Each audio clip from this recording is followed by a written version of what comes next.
Good day, viewers. Welcome to the Link Hour. As usual, we have Arinze DK in the studio. Arinze, it's so good to have you back. Yeah, thank you very much. And today we're going to be talking about the resumption of the English Premier League.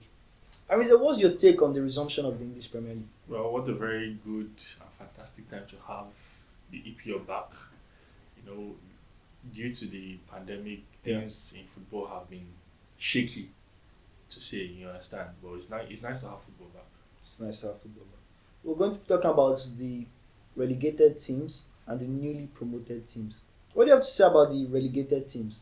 Okay, teams that got relegated were Bournemouth, Watford, and Norwich.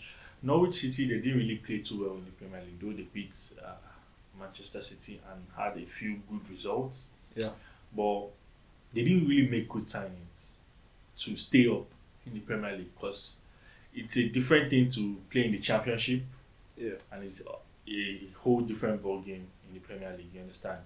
While the likes of Bournemouth and Watford, they were unlucky to say. Unlucky. Yeah, they were unlucky not to stay up. Yeah. So the newly promoted teams, we have Leeds United, West Brom, and Fulham. What do you have to say about those three teams? Yeah, we have three exciting teams coming on board the Premier League this 2021 season. So it's going to be a very good one to watch. But what the team catching my attention is, I think it has to be Leeds United. Leeds United. Yeah, because aside having a very good manager, they play very good football, good attacking football. So do you think they'll serve as a threat to the top six teams? Oh yeah, definitely. Why not? Why not? I see Leeds giving Arsenal and the likes huge threat. Arsenal, Chelsea, Liverpool, and Tottenham, and the rest of them being a good threat to them. Yeah. Well, there's only one way to find out. Definitely.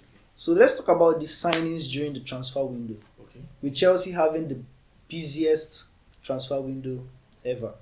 With their signings, they had Thiago Silva, Ben Chilwell, Kai Havertz, Timo Werner, and Ziyech. What do you have to say about those players? Chelsea. It seems Abramovich has so much trust in their young manager, Frank Lampard, because the amount of spent this season alone in recruiting players is huge. It's very, very huge.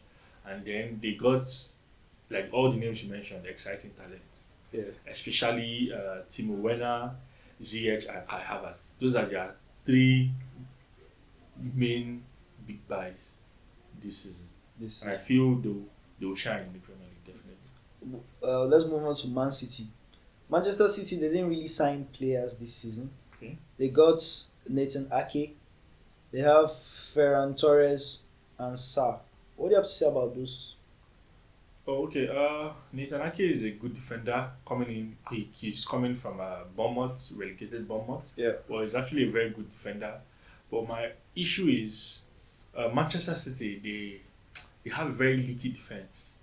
The question now is, will Nathan Ake be able to solve their defensive problems? I don't think so.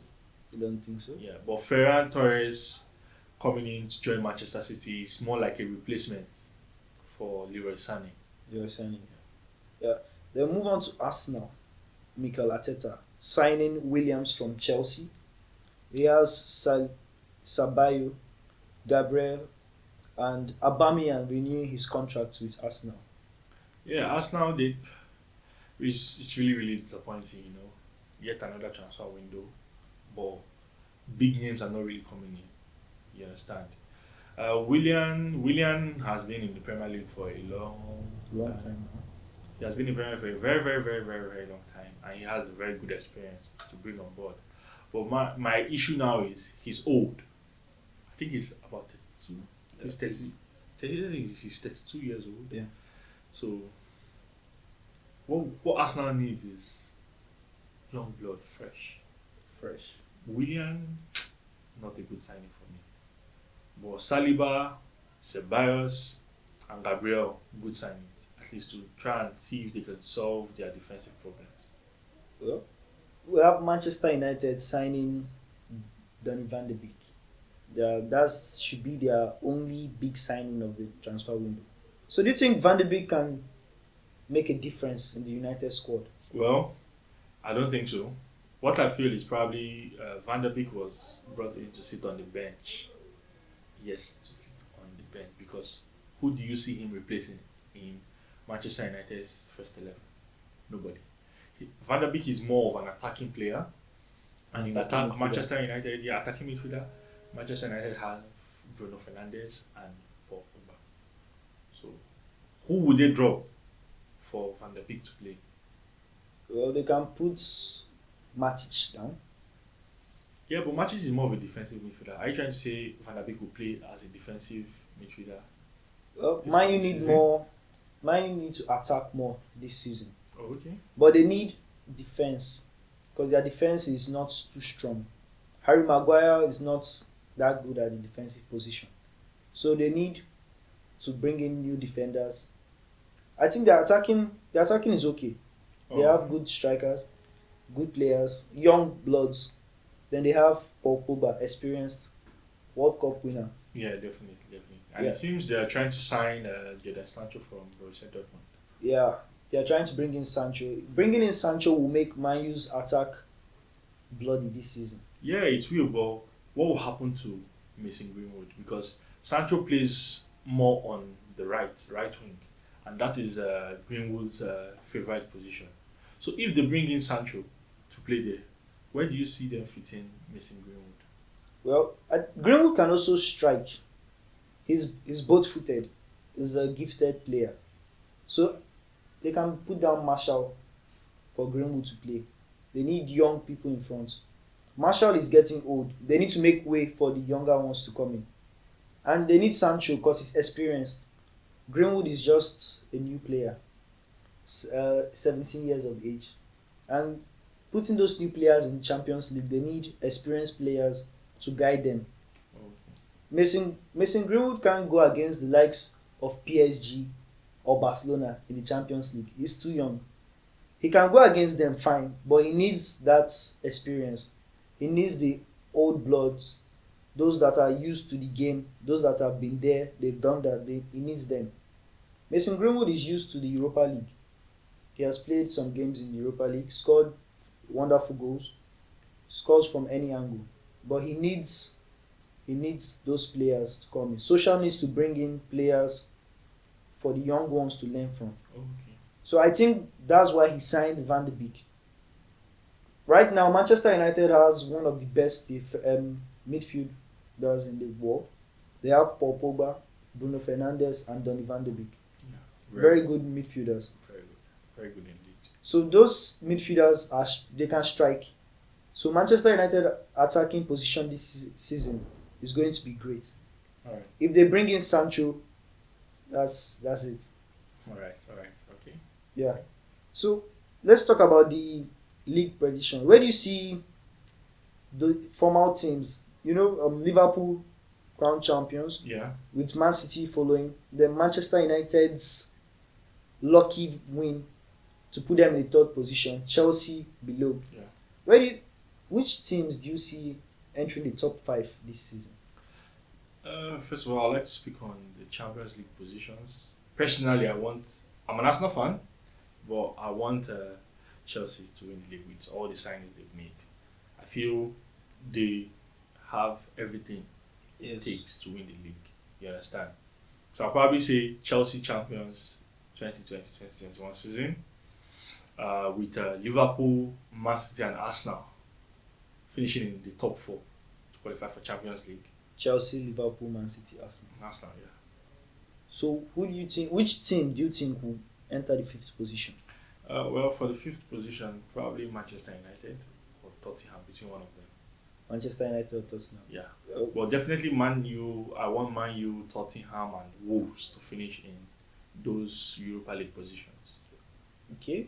So for the relegation zone, which team would you like to see go down? Or which team do you feel will go down this season? Well, I feel Fulham and Fulham, the newly newly promoted. Yeah, promoted Fulham, teams. the newly promoted team. I see Fulham going down because they've not really made an impact in the transfer window. Aston Villa, I see them going down too. narrow escape last season. Yeah, narrow escape last season. I don't think they can escape it this season. Okay. And maybe Brighton. Brighton, Maybe Brighton, yeah. maybe Brighton. Maybe Brighton. Yeah. So one of The three of them can go. Well, we can only watch. Yeah, definitely. So let's talk about the Harry Maguire situation. Okay. Him going out with his sister, then his sister was being attacked. Harry Maguire fought, Mm-hmm. but he didn't know he was beating up an officer. He wasn't in uniform. Okay. Then when he found out, he tried to bribe the officer to let the case slide. What do you think? Being a man Harry Maguire is, the club he plays for, do you think that was a good act from him? No, I don't think it was a good act. Bribing is not really a good thing to do. Probably, in life you just sometimes you make mistakes. Yeah. Hopefully he has learned from the mistake he made. So do you think Harry Maguire still deserves to be Manchester United's captain? Yeah, definitely. He did good last season with them. I think Manchester United finished third last season, so him being their captain again this season, regardless of what has happened with the situation of him wanting to go to jail and the Yeah. rest, I think he should just carry on. He should being just their carry captain, on. Yeah. Okay. Moving on, let's talk about Mason Greenwood and Phil Foden. This is their first call up to the England international team, and they did such a thing like this, and they had to be withdrawn from the team. Yeah, I think they invited girls over Yeah, to their hotel room, yeah. and they were withdrawn. Well, from that's the that's team. really a very sad situation. But they are young players. What do they know? They still have a lot to learn. You understand? Yeah. So, but they put the whole England team at a very great risk. What if the girls they invited had COVID? What would they have? What would have happened? So what they did was wrong. Yes. Personally, for me, next international games coming up, they shouldn't be called up as a punishment for what they did. But do you think that punishment is enough to teach them a lesson? Yeah, definitely is enough. Yeah. It's enough to teach them Yeah. a lesson. Enough. Okay. Well, let's talk about the Lionel Messi saga. Lionel Messi, big name, wanting to leave Barcelona. Yeah. Did you think he really wanted to leave Barcelona? Well, Messi. Last season Barcelona were not. Yeah. They didn't really play too well last season. They went trophyless. With the huge humiliation Yeah. Bayern Munich gave them Oh my in the god. Champions League. Yeah, that was a disaster. Yeah. So Messi has been carrying Barcelona on his back for way too long, and he's getting tired, and he's looking for a new challenge, and I think he wants to reunite himself with his former boss, Pep Guardiola. Pep Guardiola, yes, but it seems La Liga and Barcelona found a way to convince him to stay at least for one more season. But let's see how well he does and Barcelona will. Well, if Messi was to leave Barcelona, which club would sign him? Regarding the amounts Messi's leaving with. Well, we have this financial Fair play fair rule. play rule, yeah. I don't think following that rule, no club should buy him. No club. Clubs can afford him, yes. Yes, clubs. But can because of afford the financial fair play rule, you shouldn't buy him, because he's way too expensive. it. Yes, 700 Purchasing million. him is 700 million euros or something. 700 million. It's way That's too way much. too much. Way too much. But Man City were really, really interested in him. Yeah, but I think if they had signed Messi, they'll have problem with FIFA. Manchester they'll City, a they very have big their problem. ways. They'll probably find a way around. Well, yeah, they only watch to see what happens. Yes, definitely. Fulham versus Arsenal at the Craven Cottage. What's an interesting game to watch? Yeah, definitely. Finally, Premier League is back. We can now all relax, sit down, and enjoy the games. Yeah. We will have had Manchester United play, but they postponed their match due to their late involvement in the Europa League Yeah. and Manchester City's late involvement in the Champions League. Yes. Yes. Well, we have Fulham. Like I said, we have Fulham versus Arsenal. Yeah, coming up. What an interesting game to watch. Definitely. A good way to kick off the season. Definitely. Well, viewers, we can only watch to see what happens this season. Arinze, it's been nice having you in the studio with Thank me. you very much. Do have a nice day. Goodbye. Thank you very much.